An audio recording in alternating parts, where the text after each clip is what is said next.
Michael Fokine is often referred to as the father of modern ballet. He had ideas for reforms for the art of ballet the others would not try and use because of the strict conformity to the ballet of the time. His reforms were vast, but ended up being what we see in ballet today. Michael Fokine was born in St. Petersburg, Russia, and started dance early at the age of 9 at the Imperial Ballet School. Upon his graduation, he had begun to perform solo arts and also started teaching. Although the Mariinsky Theater did not necessarily trust him with choreography, he did have many ideas and submitted a proposal in his early 20s asking the theater management for a ballet on the story of Daphne and Chloe, in which he stated his suggestions for the reform of the art form of ballet that would forever change the way dance was performed. He said, "The ballet should be staged in conformity with the epoch represented. The dance pantomime and gestures should not be of the conventional style established in the old ballet, but should be the kind that best fits the style of the period. The costumes also should not be established in the old ballet style, but be consistent of the plot. Footwear should also match the costume in authenticity." Fokine also believed in the interest of retaining the scenic illusion.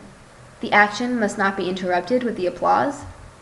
The core should not also just be used for decoration, and that the music should also express the story of the ballet and primarily its emotional content. Although his proposal received no answer, Fokine continued to choreograph. In a work he did in 1905, he included the required classical framework, but he also included some asymmetrical tableau and discarded the standard tutu in favor of a more hybrid costume style. The Dance of the Fauns similarly contained no ballet steps and even included tumbling. Fokine was, at this time, noted in the press for his attempts to try and destroy the classical ballet by the use of his reforms. One of these examples was when he choreographed Eunice in 1907. He used Greek costumes and sandals for the costumes of the ballet. There were even kneecaps painted on the tights to depict bare legs, which at the time were not allowed in classical ballet. Fokine was inspired by many things. Isadora Duncan was one of them. In 1905, Isadora Duncan came to St. Petersburg and performed a program that consisted exclusively of dances to Chopin. Some of the pieces were even coined as abstract.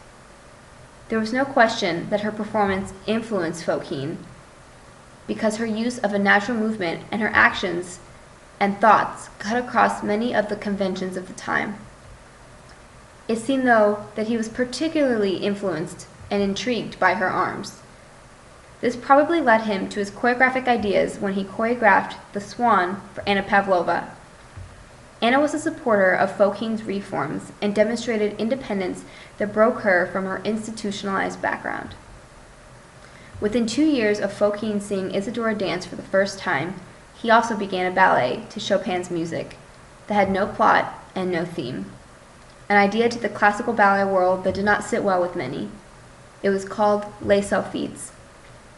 When Les Sylphides was later revised for just a stage full of sylphs, the work's subject matter, although there really wasn't one, was that of the qualities of specific dancers.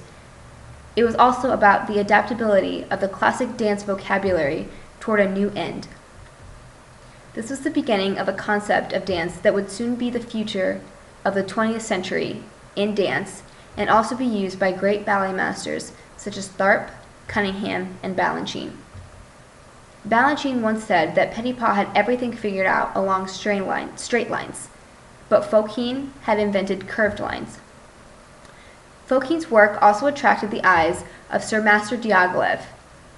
His work opened for Diaghilev's first Russian season and thus changed the lives of the collaborators and began a new chapter in the history of dance. Fokine went on to be one of the most important choreographers as well as theorists of dance in the first quarter of the 20th century.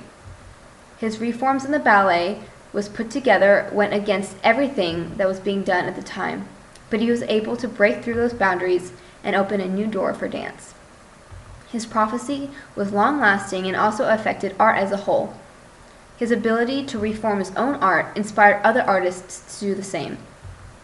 His works and theories are still with us today, a century later, and art, especially dance, would not be the same without Michael Fokine.